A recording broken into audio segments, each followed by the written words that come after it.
Hello student, आज इस video में मैं आपको बताने जा रही हूँ खोजपूर्ण प्रश्न कौशल के बारे में। ये जो कौशल है ये हमारे शिक्षण कौशलों में से ही एक कौशल है और काफ़ी इम्पोर्टेंट कौशल है। इसका इस्तेमाल हर कोई शिक्षक डायरेक्टली इनडायरेक्टली अपनी टीचिंग के दौरान करता ही रहता है।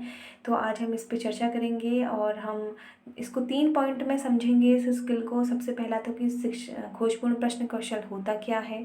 दूसरा, खोजपूर्ण प्रश्न कौशल के कौन कौन से घटक होते हैं। तीसरा, खोजपूर्ण प्रश्न कौशल पर बेस्ड माइक्रो लेसन प्लान किस तरीके से तैयार किया जाता है। तो चलिए देखते हैं। जैसा कि आप लोगों को पता ही है डियर स्टूडेंट कि हर कोई टीचर अपनी टीचिंग के दौरान निश्चित तौर पर प्रश्नों का इस्तेमाल करता है। वो अपने विद्यार्थियों से प्रश्न पूछता ही पूछता है और उसके द्वारा जो प्रश्न पूछे जाते हैं वे बिना किसी उद्देश्य के नहीं होते। उन प्रत्येक प्रश्न का कोई ना कोई उद्देश्य अवश्य होता है और इसी चीज़ को ध्यान में रखकर यहाँ पर मैंने आपको प्रश्नों के कुछ प्रकार बता रही हूँ मैं आपको।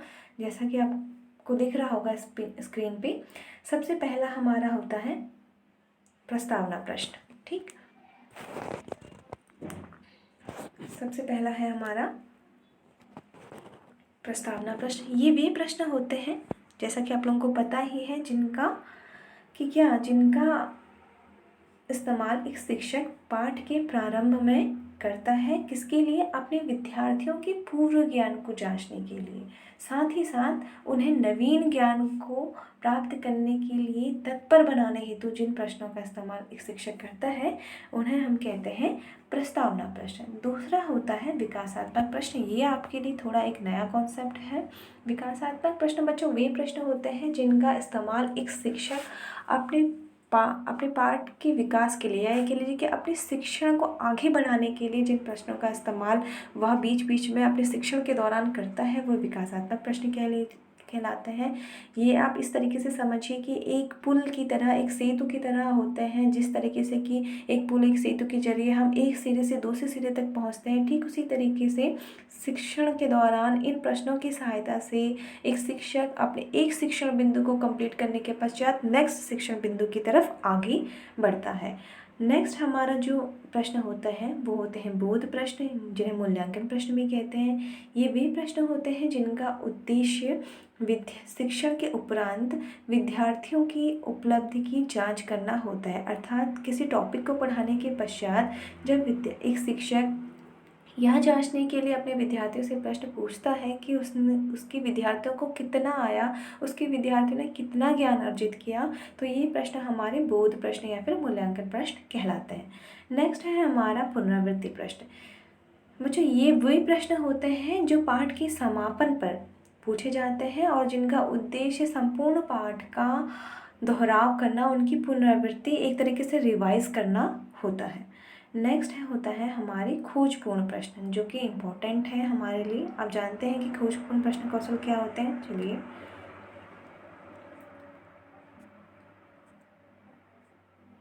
खोजपूर्ण प्रश्न जिन्हें अनुशीलन प्रश्न भी हम कहते हैं बच्चों, ये वे प्रश्न होते हैं जिनका उद्देश्य क्या होता है। जब एक शिक्षक अपने विद्यार्थियों में उच्च संज्ञानात्मक क्षमताओं का या कह लीजिए कि उनको अत्यधिक चिंतनशील बनाना चाहते हैं, उनमें उच्च स्तर की मानसिक शक्तियों जैसे कि खोज की, चिंतन, मनन, कल्पना, तर्क करने की शक्ति, इस तरीके की हाई लेवल की जो मेंटल एबिलिटीज़ होती हैं, मेंटल पावर होती है, उनका डेवलपमेंट अपने विद्यार्थियों में वो करना चाहता होता है, तब इस उद्देश्य की प्राप्ति के लिए अध्यापक जिन प्रश्नों को पूछता है वे प्रश्न हमारे खोजपूर्ण प्रश्न कहलाते हैं। जैसा कि आप इनके नाम से समझ रहे, खोजपूर्ण प्रश्न, ठीक है, ऐसे प्रश्न जो विद्यार्थियों में खोज की प्रवृत्ति विकसित करते हैं, उनको एक रिसर्चर बनाते हैं, उनमें वैज्ञानिक दृष्टिकोण का विकास करते हैं, ऐसे प्रश्न खोजपूर्ण प्रश्न कहलाते हैं। अब इनकी एक विशेषता ये होती है कि जब एक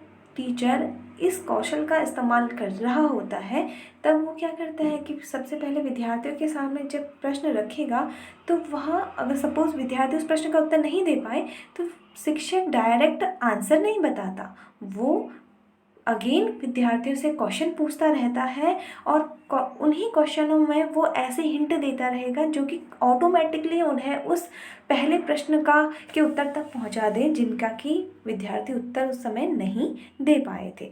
तो यहाँ पर प्रश्न से का उत्तर नहीं मिलता, प्रश्न के ज़रिए अगेन शिक्षक प्रश्न करते चले जाता है और तब तक करते चला जाता है जब तक कि विद्यार्थी स्वतः ही सही उत्तर तक नहीं पहुँच जाते। तो चलिए हम इसके अब कंपोनेंट की बात करते हैं। सबसे पहला कंपोनेंट आप स्क्रीन पे देख रहे होंगे, अनुबोध। ठीक, कई बार क्लासरूम में ऐसी सिचुएशन आती है जब एक शिक्षक ने प्रश्न किया और उसके विद्यार्थी कोई उत्तर नहीं दे पाए, विद्यार्थी निरुत्तर हो गए। ऐसी स्थिति में इस घटक का इस्तेमाल करते हुए एक शिक्षक क्या करेगा, वह उत्तर नहीं बताएगा, वह ऐसा प्रश्न करेगा कि जिसमें खुद ही उस पहले प्रश्न का जिसका कि उत्तर नहीं दे पाए थे हिंट छुपा हुआ हो, उत्तर के रूप में हिंट छुपा हुआ। मतलब वही बात जो इससे पहले भी मैंने कही कि प्रश्न का उत्तर नहीं बताया, अगेन एक प्रश्न विद्यार्थियों के सामने उसने रख दिया जो उत्तर की तरफ उसको आगे बढ़ा रहा था। कैसी स्थिति में ऐसा हो रहा है, जबकि विद्यार्थियों ने कोई उत्तर नहीं दे पाया, अनुबोधक। ठीक, नेक्स्ट होता है हमारा अधिक सूचना प्राप्ति। दूसरा घटक है हमारा अधिक सूचना प्राप्ति। पहली स्थिति में तो पहली सिचुएशन क्या थी कि विद्यार्थी किसी प्रश्न का उत्तर ही नहीं दे पाए थे। अब नेक्स्ट सिचुएशन क्या हो सकती है कि विद्यार्थियों ने उत्तर दिया लेकिन गलत दिया या फिर आधा अधूरा दिया। तो गलत उत्तर को सही करने के लिए या फिर आधे अधूरे उत्तर को सही करने के लिए जब शिक्षक पुनः विद्यार्थियों से प्रश्न पूछता है तो यहाँ पर क्या कहलाता है, कौन सा घटक काम कर रहा है, अधिक सूचना प्राप्ति कर वाला घटक काम करता है। ठीक है, नेक्स्ट है हमारा घटक पुनः केंद्र। ठीक है, रीफोकसिंग। ठीक है, जब शिक्षक द्वारा कोई ऐसा सवाल पूछ लिया गया या ये कह लीजिए कि जब क्लासरूम में कभी ऐसी सिचुएशन भी आती है कि शिक्षक ने क्वेश्चन पूछा और विद्यार्थी ने आंसर भी दिया, लेकिन जो शिक्षक था वो विद्यार्थी द्वारा दिए गए आंसर से सेटिस्फाई नहीं हो पाया। मतलब शिक्षक जो सुनना चाहता था या जो जिस तरीके की आंसर की उसको उम्मीद थी वो नहीं मिल पाया। तो यहाँ पर वह अपनी संतुष्टि के लिए विद्यार्थी से इस तरीके के क्वेश्चन पूछता है कि जिसमें और ज़्यादा उसका स्टूडेंट उसको डिस्क्राइब कर सके और ज़्यादा अच्छे से उसका आंसर बता दे। तो यहाँ पर अगेन उसने एक क्वेश्चन पूछ लिया, तो यह कहलाता है पुनः केंद्र। ठीक, नेक्स्ट है हमारा पुनः निर्देशन।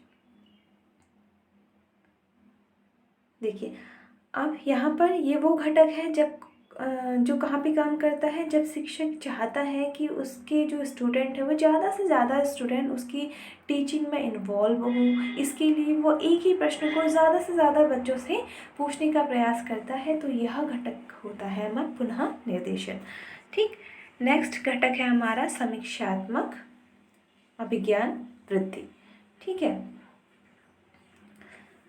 ठीक, इस घटक का इस्तेमाल शिक्षक तब करता है जब वह अपने बच्चों में बहुत ही हाई लेवल की मेंटल एबिलिटी विकसित करना चाहता है। ये कह लीजिए कि वह चाहता है कि उसके बच्चे किसी समस्या का बहुत ही सूक्ष्म ढंग से निरीक्षण करें और ऐसा करते हुए अपने विचारों को सामने रखें। और इसके लिए वह बच्चों से क्यों और कैसे जैसे प्रश्न रखता है। क्यों और कैसे जैसे जब प्रश्न हमसे पूछे जाते हैं तो हम काफ़ी ज़्यादा डीपली सोचते हुए उन प्रश्नों का उत्तर देते हैं। तो ठीक है, यह तो इस तरीके से सिचुएशन में कौन सा घटक काम करता है, समीक्षात्मक अभिज्ञान वृद्धि। तो इस तरीके से हमने देखा कि खोजपूर्ण प्रश्न कौशल के 5 घटक होते हैं, अनुबोधक, विस्तृत सूचना प्राप्ति, पुनः केंद्रण, पुनः निर्देशन और समीक्षात्मक अभिज्ञान वृद्धि। पहली से वो सिचुएशन थी जहाँ पर के बच्चों ने कोई रिप्लाई नहीं दिया था। दूसरी वो सिचुएशन थी जहाँ पर बच्चे ने रिप्लाई दिया था लेकिन आधा अधूरा दिया था, गलत दिया था।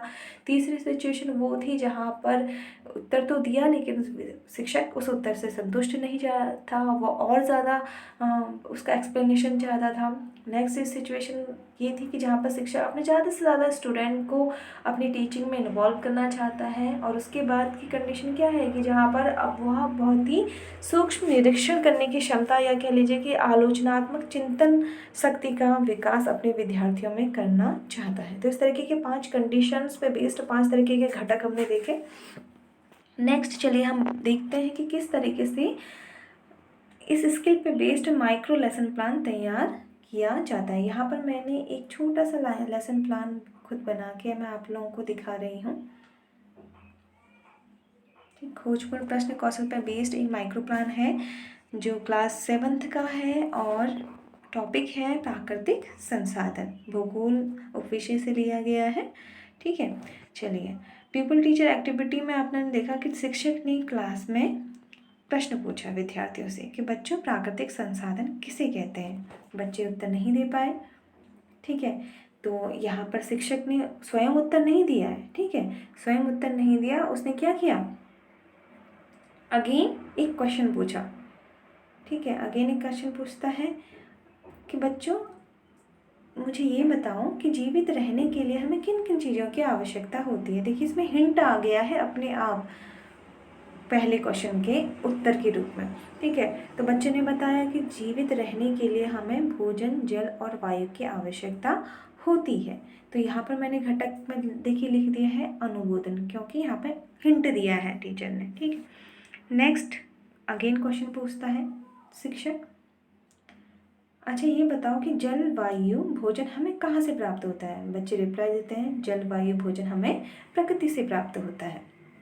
शिक्षक ने अगेन क्वेश्चन पूछा क्योंकि वो क्या करना चाहते हैं कि बच्चों में डीपली अंडरस्टैंड या खोज की प्रवृत्ति अपने विद्यार्थियों में विकसित करना चाहता है। और अभी तक उसे क्या है कि सीधे सीधे आंसर नहीं मिला है अपने विद्यार्थियों से कि प्राकृतिक संसाधन क्या होते हैं। वो धीरे धीरे प्रश्नों के माध्यम से उन्हें उस उत्तर तक पहुंचा रहा है। देखिए अगेन उसने क्वेश्चन किया कि बच्चों प्रकृति से हमें और क्या क्या प्राप्त होता है। विस्तृत सूचना प्राप्ति के लिए यहाँ पर प्रयास किया जा रहा है। तो बच्चे ने कहा कि प्रकृति से हमें और वन, विभिन्न प्रकार के जीव जंतु प्राप्त होते हैं। ठीक हो गया। अब इसके बाद टीचर ने ज़्यादा से ज़्यादा स्टूडेंट को इन्वॉल्व करने के लिए वो उसी प्रश्न को कई स्टूडेंट से पूछता है। यहाँ पर मैंने पहले राम से पूछा है, तो अब मैंने मोहन से पूछ लिया। आप चाहते हैं तो इसी क्वेश्चन को कई स्टूडेंट से पूछ सकते हैं। यहाँ पर तो मैंने थोड़ा सा मॉडिफाई कर दिया है। ठीक है, तो मैंने दूसरा क्वेश्चन उनसे पूछा है इसके अतिरिक्त और क्या क्या प्राप्त होते हैं। ठीक है, मैं और ज़्यादा डिटेल उनसे चाह रही हूँ, संतुष्टि नहीं हूँ इससे। ठीक है, तो डिटेल में उनसे चाह रही हूँ, इसलिए मैंने और ये क्वेश्चन पुटअप किया है। इसके अतिरिक्त और क्या क्या प्राप्त होता है मोहन तुम बताओ। ठीक, मोहन ने बताया कि हमें इसके अतिरिक्त खनिज पदार्थ प्राप्त होते हैं। अब मैं फिर इससे संतुष्ट नहीं हुई, तो मैंने और स्पष्टीकरण के लिए मोहन से पूछा कि तुम खनिज पदार्थों के कुछ उदाहरण बताओ अब मुझे। ठीक है, तो ये क्या होगा, पुनः केंद्रम। ठीक है, पुनः केंद्रम किस स्थिति में काम होता है, जब शिक्षक को आंसर तो मिला है लेकिन वह आंसर नहीं मिला जो जैसा कि वह चाहता था, इसलिए अपने विद्यार्थियों से वो पुनः पूछता है, उसी टॉपिक पे फोकस करवाता है। ठीक है, उसी आंसर क्वेश्चन पे। तो यहाँ पर मैंने विद्यार्थी से इसके लिए उससे पूछा कि कुछ मुझे उदाहरण दे के समझा दो। तुमने कहा तो सही कि खनिज पदार्थ प्राप्त होते हैं, लेकिन मुझे संतुष्ट नहीं हूँ मैं। अब मुझे बताओ कि आखिर ये होते क्या क्या है, तो कुछ उदाहरण दे दो मुझे। तो इसके लिए उसने बताया कि कुछ उदाहरण खनिज पदार्थों के जैसे कोयला, पेट्रोल, डीजल। अब देखिए यहाँ पे मैं संतुष्ट हो चुकी हूँ। मुझे लग गया है कि मेरे विद्यार्थियों को प्राकृतिक संसाधन के बारे में पता चल गया है। अभी तक आपने देखा कि पहले इस कंडीशन क्या थी जहाँ पर विद्यार्थियों को क्या था, विद्यार्थी निरुत्तर थे, उन्हें पता ही नहीं था प्राकृतिक संसाधन। तो यहाँ पर मैंने इन क्वेश्चंस के ज़रिए, ठीक है, इन क्वेश्चंस के ज़रिए क्या किया, उन्हें धीरे धीरे धीरे धीरे मैं सही उत्तर तक लेके आई। ठीक, और यहाँ पर मैंने क्लियर भी कर दिया। शाबाश बच्चों, इस प्रकार हमने जाना कि प्रकृति से हमें कई अमूल्यवान चीज़ें जैसे जल, वायु, जीव जंतु, खनिज पदार्थ प्राप्त होते हैं। इन्हें ही प्राकृतिक संसाधन कहा जाता है। ठीक, नेक्स्ट एक हमारा कौशल घटक बच गया था, वो क्या, समीक्षात्मक दृष्टिकोण पर विकसित करने वाला। तो उसके लिए मैंने एक क्वेश्चन उनसे पूछ दिया है कि अच्छा बताओ कि यदि प्राकृतिक संसाधन नहीं होते तो क्या होता। ठीक, तो बच्चों ने रिप्लाई दिया काफ़ी सोचने समझने के बाद कि यदि हमारा क्या प्राकृतिक संसाधन नहीं होंगे तो हम जीवित ही नहीं रह पाएंगे और न ही हम अपना विकास कर पाएंगे। अब यहाँ पर आप दूसरा क्वेश्चन भी बना सकते हैं कि यदि प्राकृतिक संसाधनों का तेजी से हम उनको का दोहन करने लगेंगे तब क्या होगा। तो कई तरीके की क्वेश्चन बन सकते हैं क्या और कैसे जरिए, जिससे क्या होगा, बच्चे हमारे डीप अंडरस्टैंडिंग की तरफ या पढ़ेंगे, सूक्ष्म चिंतन की तरफ पढ़ेंगे। तो इसलिए यहाँ पर मैंने घटक क्या लिख दिया, समीक्षात्मक अभिज्ञान। तो इस तरीके से हमने देखा कि ये सारे घटकों को मिलकर हमने एक माइक्रो प्लान बनाया है। आप लोग भी कोशिश करेंगे। यहाँ पर ध्यान देने वाली बात ये है कि इस स्किल का जब इस समय इस्तेमाल किया जाता है तो टीचर डायरेक्ट किसी प्रश्न का उत्तर नहीं देता। वह प्रश्न से अगेन एक प्रश्न का उत्तर नहीं दे पाए तो अगेन इस तरीके से छोटे छोटे सरल क्वेश्चन पूछता चले जाएगा, जिससे कि बच्चे खुद ही लास्ट में उस सही उत्तर तक पहुंच जाए। ठीक है, एक तरीके से कह लीजिए कि कंस्ट्रक्टिविस्ट टीचिंग की जो हम बात करते थे वो यहाँ पर होती है, जब एक शिक्षक इस तरीके के कौशल का इस्तेमाल करते हुए पढ़ाता है। Thank you so much. अगर आपकी कोई भी क्वेरी हो तो आप मुझे व्हाट्सएप पे पूछ सकते हैं।